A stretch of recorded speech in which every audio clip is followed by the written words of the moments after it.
You are now watching the Amazing Mets Pregame Show with your hosts, Rob and CP. Let's go Mets! Let's go Mets! Let's go Mets! Let's go Mets! What's up, Mets fans? Welcome back to the Amazing Mets Pregame Show right here on my channel, Chris's channel, our X accounts, and of course on Twitch.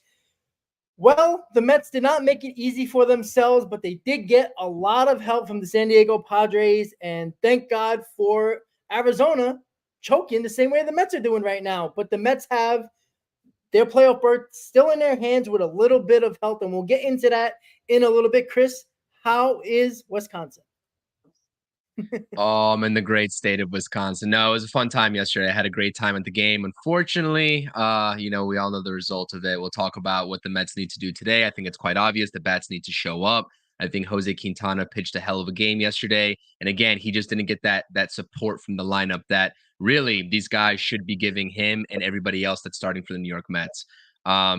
It's still a new day. It's a new day. There's opportunity to clinch in Milwaukee with some outside help, but you got to win.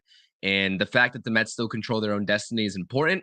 And even if the Diamondbacks end up winning today, I'm sure we'll talk about the scenarios. The Mets need to win because at that point, they'd only need one in Atlanta tomorrow. So again, appreciate everyone being here. Please hit that thumbs up and keep subscribing to the channel. I know Rob's post game last night was electric. I watched a portion of it, but yeah, a lot of frustration. But again, it's a new day. It's a new day, everyone. Let's calm down. Let's take a deep breath. And let's regroup a little bit and hope that this Mets lineup, not the one that you see on your screen here, because there's some typos here. We'll talk about the actual lineup, obviously. Got a good night's rest, and they're ready to go out there and hit Colin Rea. Yeah, absolutely. And, we're going to start with the scenarios before we get into the game, because I think there's still some people confused, because I was getting, I put up a poll on my community chat last night about, how confident you the Mets are making the playoffs. And, people were sending messages saying, they don't got a shot. They're not winning. They think they have to win in Atlanta. There's still a chance that the New York Mets don't have to play those games tomorrow. And we'll talk about that scenario right now. The easiest scenario right now, and Chris brought it up briefly, Mets win, Arizona loses, the Mets are in. That is as simple as it gets, because the Mets would have 2 less losses than the Arizona Diamondbacks. And obviously, the Mets can't have more than 74 losses, so they would have a virtual tie with the Diamondbacks, which would kick them out, and we would have the third wild card. And best case scenario, the Mets won't have to travel anywhere and stay in Milwaukee for Tuesday. So they would have that extra day off anyway. So that's one. And the other ones are a little bit more tricky, but we can get into it in a little bit. Chris, if you want to say another scenario that can, get the Mets to advance, you can say them right now, and then we'll figure out the other scenarios. First of all, I hope my audio is okay. Traveling and streaming at the same time, right, with the different Wi-Fis and my microphone, it's a hassle, but I wanted to be here for you all, so hopefully my audio sounds okay. If it doesn't, anybody in the chat, please help me out. Different scenarios here. Obviously, if the Mets lose today, right, they get swept, not ideal, and the Padres win, quite simple. The Mets are going to have to go to Atlanta and take both. If both the Mets and Padres lose, obviously the Mets still need to take one of two tomorrow, but the best hands down scenario is that we don't have to travel to Atlanta. Yeah. We don't have to play those meaningful baseball games. The Padres help us out today. And by the way, yesterday, they weren't even playing Luis Arias. I think there's a couple other guys that weren't in their lineup, and we can talk about the Milwaukee Brewers lineup today as well, because they're missing a couple of main guys in their lineup today as they're gearing up and getting ready for the playoffs. The Mets were really fortunate that the Padres came through yesterday with back-to-back home runs and were able to squeak out a victory there. But we don't want to rely on these other teams, man. We don't want to rely on these other teams. Get the job done yourself, because we're talking about a team. Momentum is everything in baseball, right, Rob? We talk about this all the time. I was talking with, some people that I was at the Brewers game with yesterday in terms of momentum and how the Brewers in the past have kind of rested some starters and did whatever. They lost the last series of the season, and then they go into the wild card matchup and they lay an egg.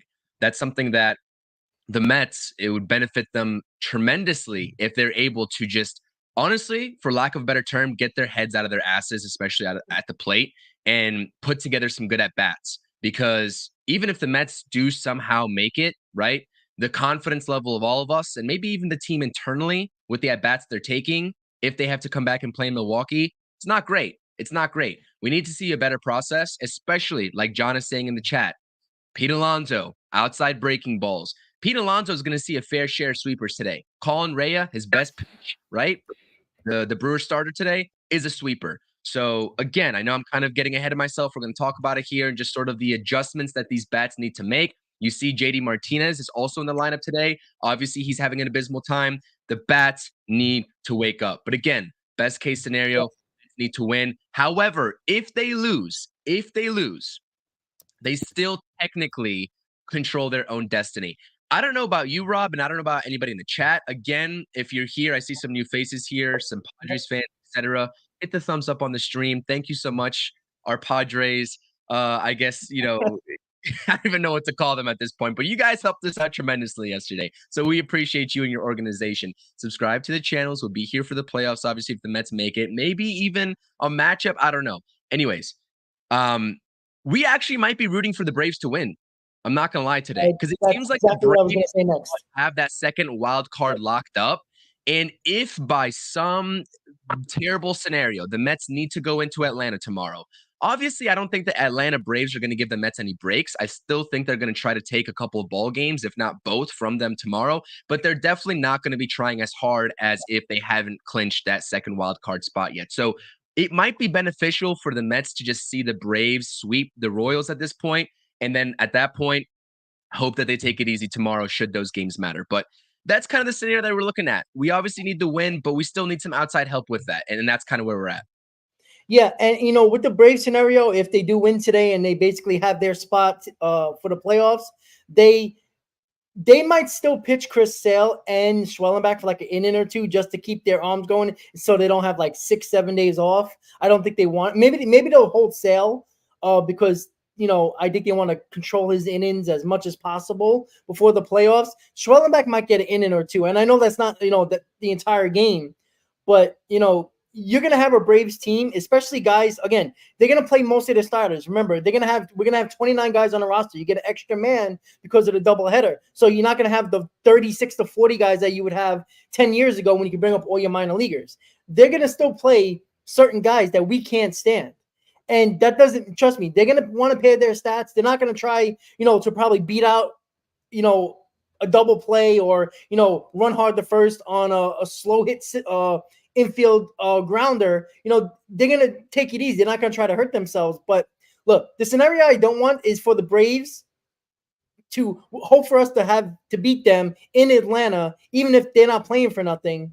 They want to put that final nail in the coffin. But there's a scenario, and then people are talking about if it comes to seeding, and say the Mets clinch today and the Braves clinch today, and or whatever scenario where the seeding only the Monday games only are important for seeding, and Rob Manfred has the say of the two teams playing, the teams can forfeit those games. Just so everybody knows that the Mets and the Braves, or the Braves, can forfeit those games. And I can tell you this right now: if the Mets don't need those games, they're not worried about seeding.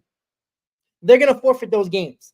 So the team has the ultimate, final call on doing that. Now, I would think the Braves wouldn't want to play those games either. But again, just to hurt the Mets a little bit more, they probably would.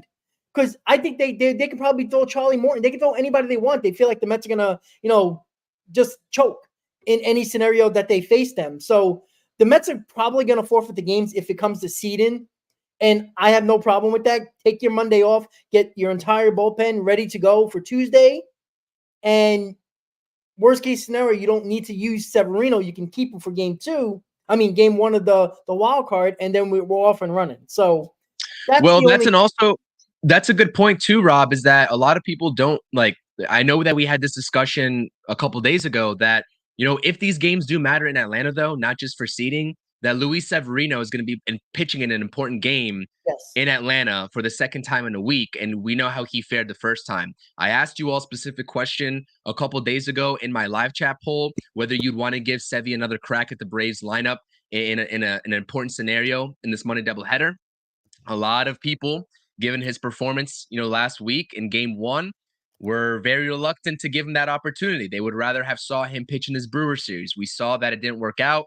The Mets went with Quintana in game 2. We're going to see David Peterson tonight in game 3. So again, if we're playing meaningful baseball outside of just seeding, you're going to see Luis Severino have an opportunity to right his wrong, so to speak, from last week. And we had the whole talking point discussion about Luis Severino. Is this the type of pitcher that he is, where he, has great seasons, and we saw it in the Yankee uniform, but he kind of crumbles in the playoffs, or he crumbles in crunch time baseball situations?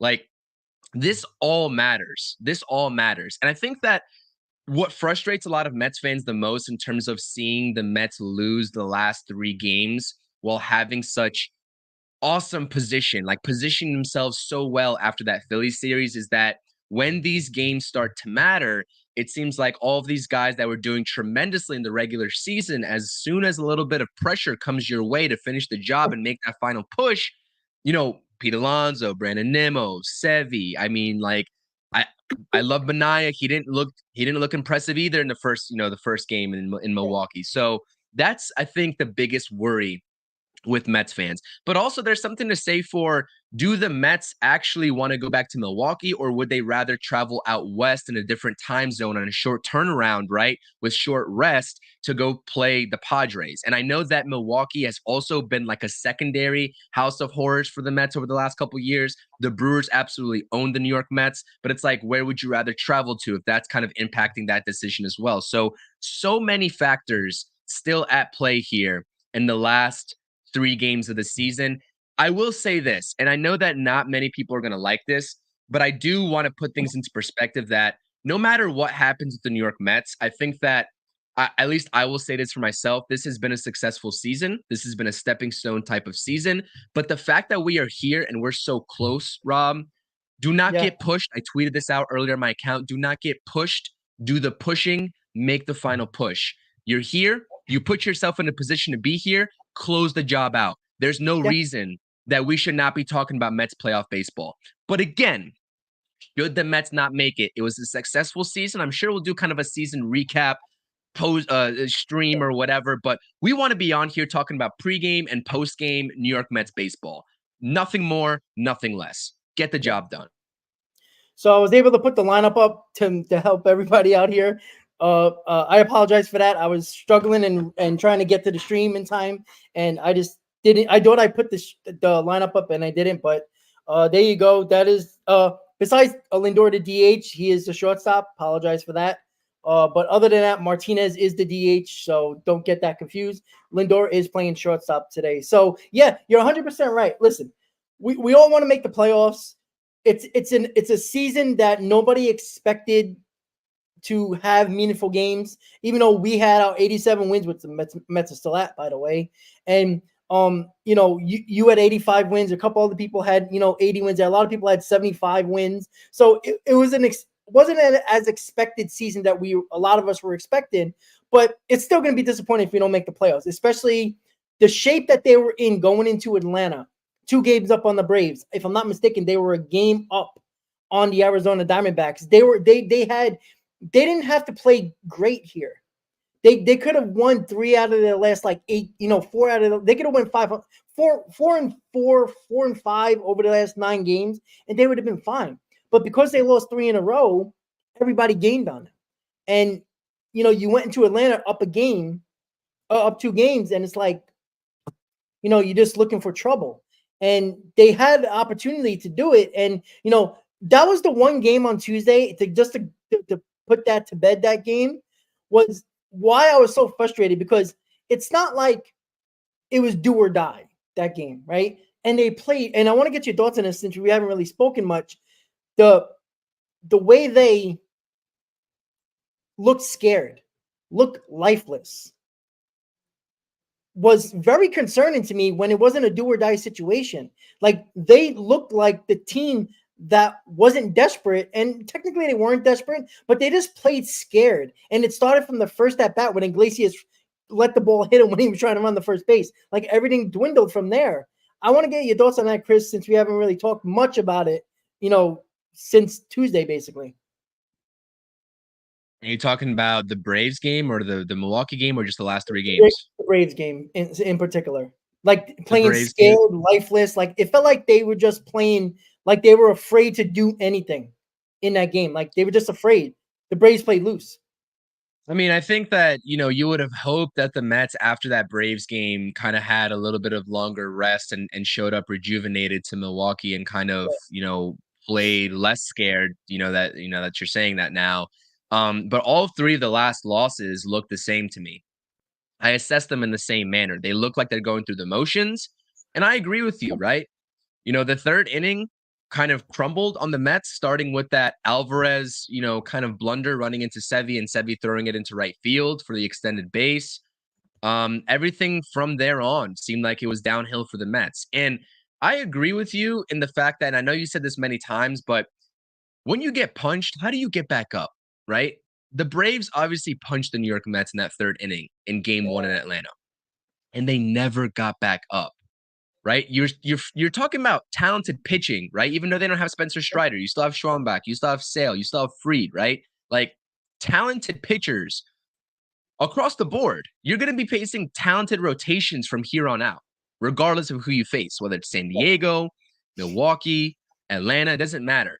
So my confidence, right, in the rotation for the Mets, although they haven't been performing up to expectations, I think Quintana delivered a nice outing, but Manaea struggled and Severino struggled in their last couple starts. Peterson, we'll see how he bounces back because he didn't look great the last time out against the Phillies. My problem and my worry with the Mets is not so much the rotation, but it looks like this lineup is going through the motions. You talk about a game yesterday as well, where you had 2 chances with runner on second base and nobody out to bring those runs home. Okay. Yeah. I get it. Stuff happens first time around. It doesn't happen. I get it. But to have that happen a second time around is just absolutely abysmal. Yeah. That's like that. You talk about situational hitting. The Mets are doing everything but practicing situational hitting. It's flat out embarrassing. Move the runner over. Play some small ball if you have to. And I know that people hate small ball. People want to prioritize the doubles, the triples, the home runs at this point. I get it. But when you have an offense that is lethargic and they look lost out there, maybe seeing them scratch a run home the old-fashioned way would inspire some life. Get it done by any means necessary. And it just seems like these at-bats, they don't have any plan up there, Rob. They don't have any plan. Yeah. There's no rhyme or reason to their swings or their process or whatever. How many times, like, people are pointing out on X or people are pointing out here in the chat, is Pete Alonso going to just whiff at that down and out slider? Are there any adjustments that are going to happen? It's almost like we're pleading for these guys to just do their damn job.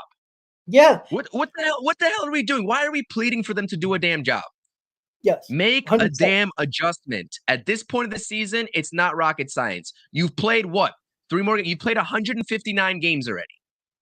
There's no way you should be continuously swinging at that down and out slider. There's no way that you fail twice in 2 opportunities with a runner on second and nobody out. That's common sense baseball right there. Yeah. So it's frustrating. The offense is the biggest worry for me right now because they're not producing quality at bats and situational at bats, right? Yeah. They're not. Yeah. And you know what? Yesterday on the post game, I was on there for an hour. I might have spoken about the game as a whole about 10 to 12 minutes because it wasn't. I'm not even going to give them the benefit of the doubt to talk about that game the way they played. And you're right about the at-bats, right? This is not just a week. These are months in that they're doing the same freaking thing, right? At some point, Pete, if you can't hit that slider, I'd rather you strike out looking on that slider than continuing to, swing at those pitches. If they throw a slider and it's on the outside corner, I'd rather you take it. He needs to just focus dead red on fastball. As soon as he gets because you notice he's been taking a lot of fastball. That was a fastball right down the middle the other day. He struck out on as well. And it's like, what are you doing? If the slider is so much in your head, and if you play baseball, you've all had these situations in your life hitting where you're in a slump, you're not looking good. What do you do when you're in a slump? You just look for your pitch. You look for that fastball, middle in. If you're a lefty or righty, doesn't matter. That's what Alonso has to do. He needs to stop taking fastballs. The hell if you strike out on a slider without swinging, look, I'd rather you do that than knowing that the pitcher's going to know you're going to swing at it regardless of where it is. And that's the biggest issue. And, it's the same thing. Look at Brandon Nimmo right now. Brandon Nimmo, how many times did he fall to his knee swinging yesterday? What is he doing? And look, this is why I don't like Nimmo in the 3 and 4 spot in particular, because it feels like he needs to do too much. It feels like he puts himself in a situation where he's like, oh, I'm the 3 and 4 hitter. I need to do a lot. And that's why, look, it sucks that Lindor and Iglesias is at the top of the order. So you're kind of in between here when he put Nimmo, because could you put Nimmo 5th? Sure. But I feel like I would rather have Iglesias in the 3 hole, to be quite honest with you, and put Nimmo back in the 2 hole. I just think he has a different mindset. I think Nimmo can't get out of a mindset of where he is in the lineup and thinking he has to do something totally different than what he actually does well. Like, as much as we want Nimmo to be a run producer, and he technically is for like 2 months out of the year, he's a table setter. He is a guy that gets on base, high on base guy, and gets on for the big guys. And that's what Nimmo is. And trying to make him do something that he's really not very good at. We see it for a month and a half, and he's had 70 RBIs for like 3 months before he got like 15 over the last 2 months. Like, he's not that type of player, and was to continue to try to push him to that, and I think it's hurting him overall, because we don't see Nimmo when he's on swinging like that yesterday. Swing to his knees on fastballs that he usually just puts a nice easy swing on, hits the ball into the gap, and gets on base. Like, it's frustrating. And it's not just Nimmo and Alonso, even though they're the big reasons why. I don't know who brought it up in the group chat. I think somebody brought it up in the group chat, like the offers with Martinez, Alonso, and Nimmo. Like, I mean, I think they had like 5 hits combined, like in like 50 at-bats. Like, it's insane how bad it is. And you're not going to win. And Chris, how many times have we talked about this with this team, right? We can talk about how much Tyrone Taylor can help, and Vientos, and even with Lindor having a great year. You're going to need Nimmo and Alonso in these big games, or at least one more of them to show up with one of those guys that we talked about that have been doing something all year, right? I don't know what you were expecting. We really haven't talked about it, what you expected from Lindor, but what was that? I'm not expecting much from him. He hasn't played in 2 weeks. He hasn't really played in-game live pitching in 2 weeks.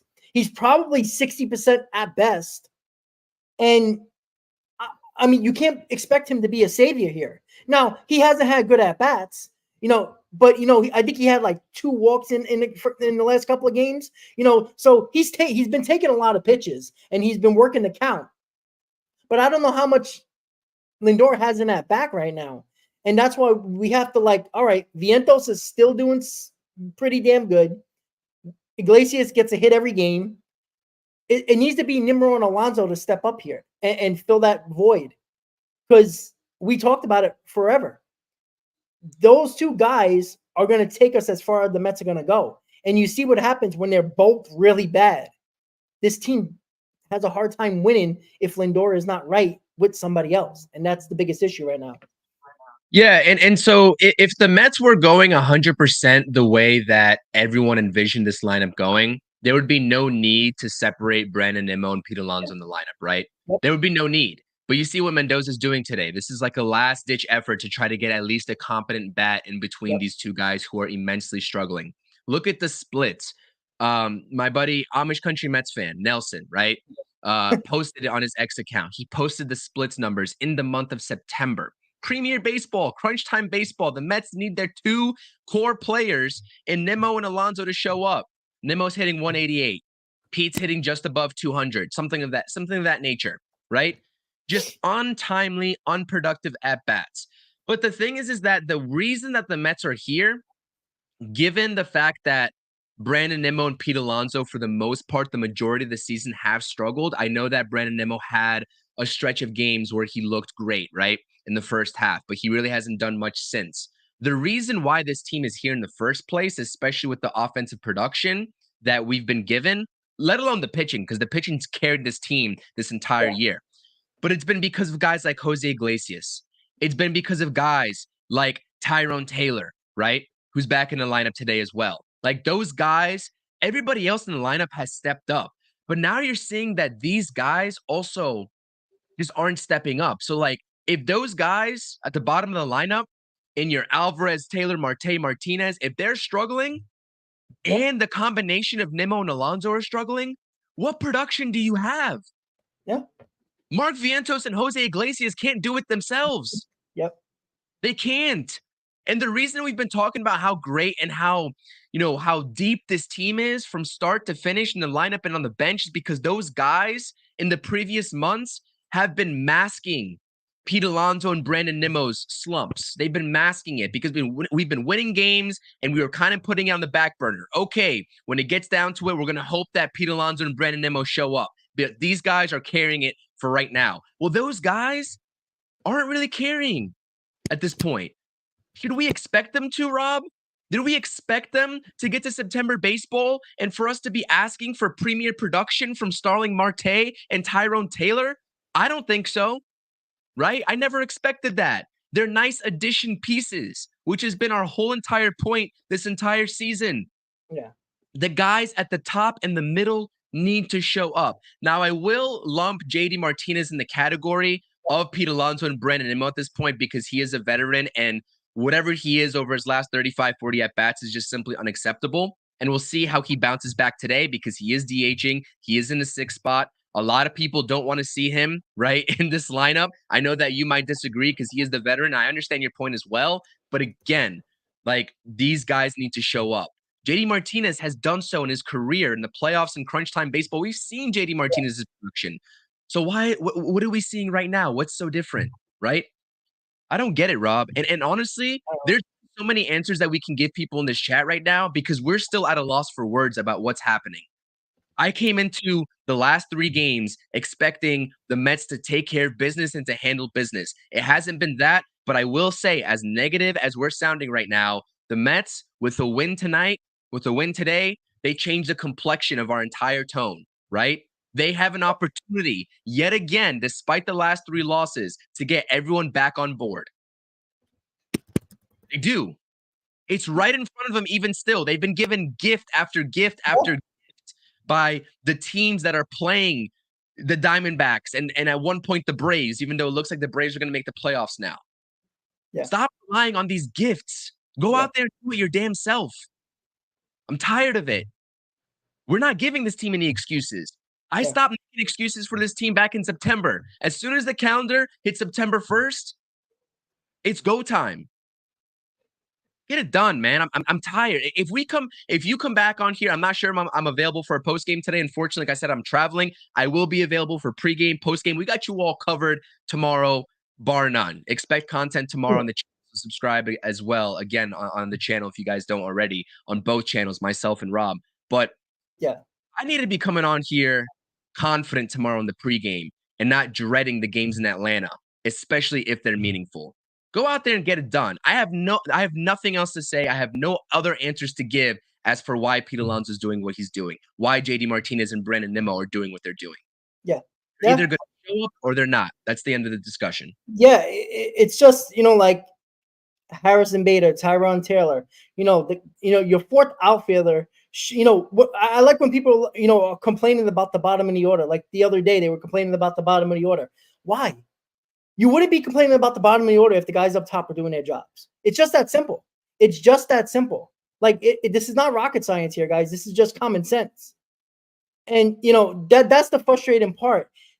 If Alonso and Nimmo was playing slightly above average to what their back of the baseball card says, there wouldn't be the concerns that we're having right now, especially with Lindor not 100%.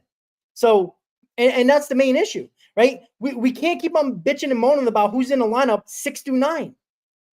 Because if you're worrying about that, that means clearly 1 through 5, at least most of them are not doing their jobs. So the problem doesn't only affect the top of the order, it affects the bottom of the order because you're so reliant on the bottom of the order doing their job because we've seen it from them. We've seen Bader in June have a great month and basically was our most clutch player for the first couple of months, right? We've seen what Taylor's done basically the whole season, right? Alvarez started to come around with the home runs as of over the last week or so. Marte had a couple of clutch hits in the Philly series, right? That's all the bottom of the order, right?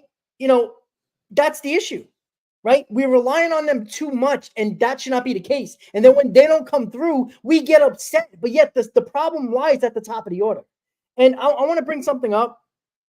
Commander Skywalker keeps on talking about Cohen doesn't want this team to make the playoffs. He doesn't want to pay these guys. It's going to mess up his plan. The Mets are having $130 million coming off the books. Regardless of his plan and who he might pay that's currently on this team that has an expiring contract is pointless to talk about because there's $130 million at least coming off the payroll after this season. And I don't want to talk about that, but he keeps on bringing it up, and it's a little annoying. Like, Cohen wants to make the playoffs, all right?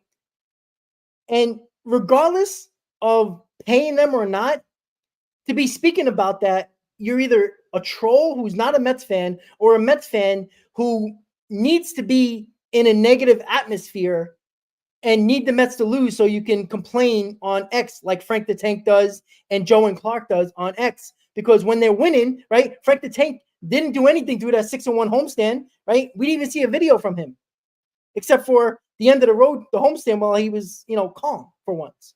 So I actually saw a positive video from him. He was calm. He wasn't screaming, right? And I saw a positive video from him. I was shocked. So it's like, if you want to come on here and be a fan of another team and root on your team, by all means, I would never stop you from doing that. I always told everybody, I have a lot of subscribers that are Philly, Braves, Yankee fans. I'm cool with that. But when you come on here and talk about that, it actually makes no sense because it has nothing to do with this season at all. Because if Cohen really didn't care, he would have traded everybody at the deadline. If that was really the case. And he did not do that. So if you want to care about the offseason and what he's going to pay, who he's going to pay, then go, by any means, you're your own person. Go ahead. But we're focused on today's game because that's all that should matter. And the players play on the field. Steve Cohen doesn't. So if Steve Cohen has that in the back of his mind, he can't control that because the players are playing on the field. I mean, they're doing a good job of helping his plan if that's the case, but they're trying to win. And this team, over the last 100 games, shown that they want to win. Now, can they? They still haven't proven that they can win in the biggest spot. We'll see shortly, right? Yeah, we'll see shortly. But I agree with you. The whole sentiment, I completely agree with you. I'm not even worried about the offseason at this point. I don't care about Juan Soto. I don't care about Santander. Those guys are going to be free agents. We're going to cross that bridge when we get there. We have 3 more games to talk about, and hopefully we're talking about playoff baseball at the end of these 3 games. Rob, you and I are going to be here. We're going to be talking Mets baseball in the offseason. We're going to be making hot stove live streams. We're going to be doing all of these videos, assessing who the best fit is versus who isn't.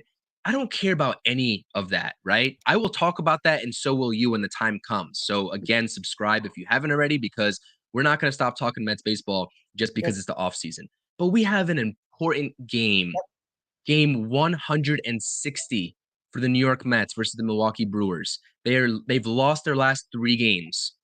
Why are we talking about whether Cohen and what Cohen's going to do this offseason versus what he's not going to do?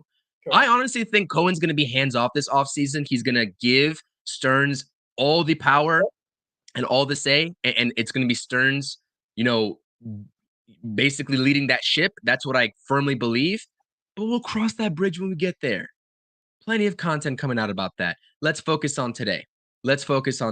What can David Peterson do, right, to have a bounce back performance? What can he do to have a bounce back performance? Is he going to have the command that he didn't have against the Philadelphia Phillies, right? Yeah. That's what we're kind of wondering. What are these at-bats looking like? Because Bruno in the chat as well made a great point. Teams have figured out how to pitch to Pete Alonso without giving up the long ball more often than not, right? For as many stretch of at-bats as he goes from one home run to the next. They're going to throw him that slider/sweeper. We're going to see it today. Again, I said Colin Rea has his best pitch as a sweeper. He will see those today. Until he lays off of it and learns how to not swing at sliders, right, in the other batter's box, we're going to be seeing the same damn thing. He needs to make an adjustment, as do most of these hitters in the lineup. They need to make an adjustment. JD Martinez thought he made an adjustment. Well, guess what? He still looks pretty bad. Go make another adjustment. Figure it out. Figure it out. We're not Eric Chavez. We're not Jeremy Barnes. We're not going to sit here and, analyze their last 10,000 at-bats that they've took, whatever it is, however many at-bats they've gotten this season. You know what I mean? I'm exaggerating, obviously, but that's the hitting coach's job. That's their job, to just get on the iPad, whatever they do, and go fix it. We're going to tell you about the results. The results haven't been good. Let's hope that changes today. But again, we're going up against a unique type of pitcher. He's got like 5 pitches in his arsenal. Colin Ray is pretty good. His advanced metrics aren't great. I took a look at his Savant page. Lot of junk. He's a junk baller, right? He's not going to wow you with his four-seamer. 93 miles per hour. The sinker's about 93, 92 maybe. The sweeper, all of his off-speed in the high 80s. They're going to be seeing a steady, flow of junk pitches. We'll see how far he goes. I'm speculating how far the Brewers are willing to take him in the ballgame. We saw kind of a unique setup that they deployed yesterday with the opener and then moving into, Myers and the whole deployment that they had of pitching, right? And their whole strategy. But again, that honestly could also hinder the Mets, because it's like when you get up against the pitcher for only one inning, you're expecting one thing, and then they bring in another pitcher. You need to adjust for a whole different game plan and a whole different type of pitcher. So we'll see what happens. The Brewers could stifle the Mets bats again, but you'll be here talking about it in the postgame, Rob. I'm going to be tuning in. I can't get on video with you. I can't do the stream, but I'll be in the live chat. So hopefully we're hype on the stream, and hopefully we're talking about a win. That's like, if you hear me right now, like we can analyze. You said you talked about the game last night for a total of 12 minutes before kind of explaining why these guys aren't stepping up. The game is self-explanatory. I don't even think we're going to provide you any sort of rocket science analysis about why this team is crapping the bed, right? We're not. They're not getting the job done. You all see it. We see it. That's it. So there's no other major analysis that needs to be done. Go out there and get the win. That's it. Put the 3 games that you just lost behind you. Just win a damn ball game. That's it. Yeah. Are you going to the game today before traveling, or? I was planning on it. I'm not sure. Game time decision, but it looks like I'm not going to be. I'll be watching it, but it looks like I can't make it out to the actual ballpark today. All right. So hopefully you're celebrating from the road and in the chat and all that fun stuff. Look, it's very simple, guys. Just win today. Win today, and at the very least, you're gonna have to win 1 game on Monday. Like, depending on any circumstance. But again, all the games start around the same time. At the same time today. So we're going to be scoreboard watching while watching the game, right? I'm doing in-game live today, and I'm going to do a post-game right afterwards, right? It's probably going to be like 5-10 minutes afterwards, just so I can set everything up and, take a second. But it's going to be all ball to wall all day, freaking streaming all day. And why the hell not? It's almost the end of the season. This could be the end of Mets baseball in 2024 as we know it. So why the hell not? So David Peterson, just look, I don't know how much more perfect the pitchers need to be. Like, I know we weren't good, but the Mets didn't score runs anyway. So it's like, regardless of, Quintana put up zeros for 3 innings. The Mets had opportunities to score runs in those innings. How about giving your pitchers a lead so they can work with a lead? They continue to have to be perfect all the time until the Mets figure it out in the middle of the innings. And by then, who knows what can happen? Got to give them a lead. Give him a lead early, and maybe Peterson will have it today. Maybe he won't. But at least with a lead, he doesn't have to, even if he gives up a 2-run bomb, it's not, here we go, we're trailing already, right? How about this offense actually start the game with a lead? You get an opportunity in the top of the first here. Let's go. Get it going. So, my final thoughts is just win. Play fundamental baseball. The Brewers singled you to death yesterday, and they scored 6 runs. They had 1 extra base hit yesterday. Like, that was such a little league performance, but it was yet so good to watch. It was old school baseball. That's situational hitting, Rob. They know situational hitting. The Mets do not, and that's the difference. That was the difference. They're the best 2-out hitting team with runners on in baseball. The stat the Fox put up yesterday. That's how good they are. Look at all the averages. A lot of their averages are 220, 215, 230. But guess what? You find those stats with runners in scoring position, it's nearing 300. That's a huge difference. So in the big spots, they come through, regardless of how they do it. The Mets need to come through today by any means necessary. And I want to ask you one thing before we go, Chris. If David Peterson doesn't have it, who do you go to? Because McGill's probably going to pitch one of those games in Atlanta. Yeah, you're gonna have to go with McGill and Severino, obviously. So you're not gonna have McGill out of the pen. Yeah. I don't know. That's tough. That's tough. I mean, it's gonna be by committee. I mean, dude, I don't know.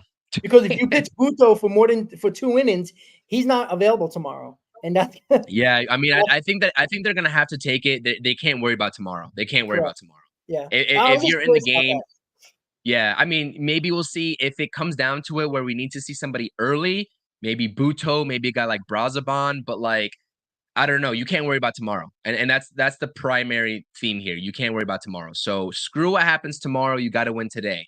And then you'll worry about tomorrow when it gets here. So I think you got to go Buto, though, as a long man. I think that's the first guy that you have to go to. I agree with a committee in the chat.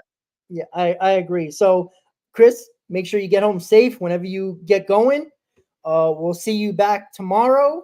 Hopefully it's a pregame or maybe we won't have a pregame. We'll just have postseason talk if it works out in our favor. But we will be doing shows tomorrow, depending on the situation, whatever it might be. Pregame, postgame, postseason talk, whatever. So to finish up the stream, I'm going to give quotes from Mendoza.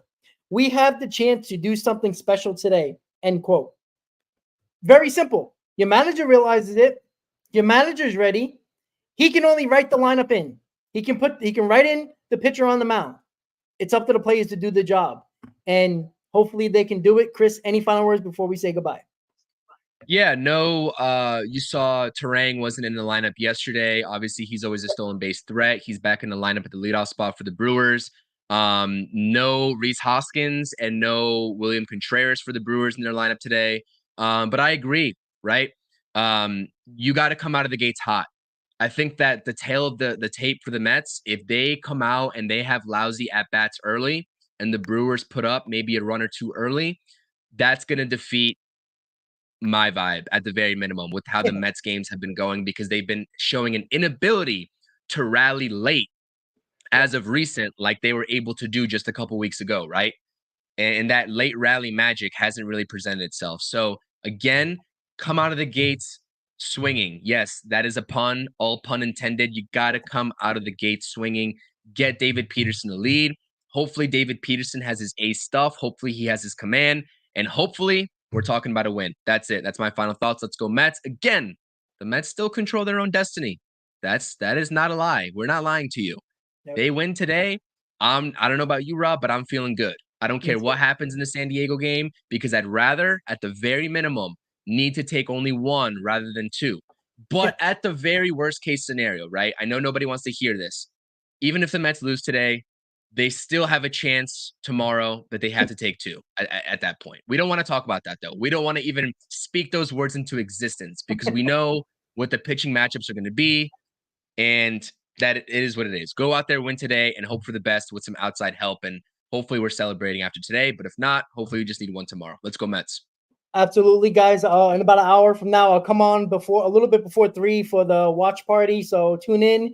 It'll direct you right into the watch party stream. So hit that like button early. And guys, get it done, guys. I'll see you in about an hour, Chris. Safe travels. Let's go Mets. And I'll see you in an hour, guys. Let's get that W. Get a win.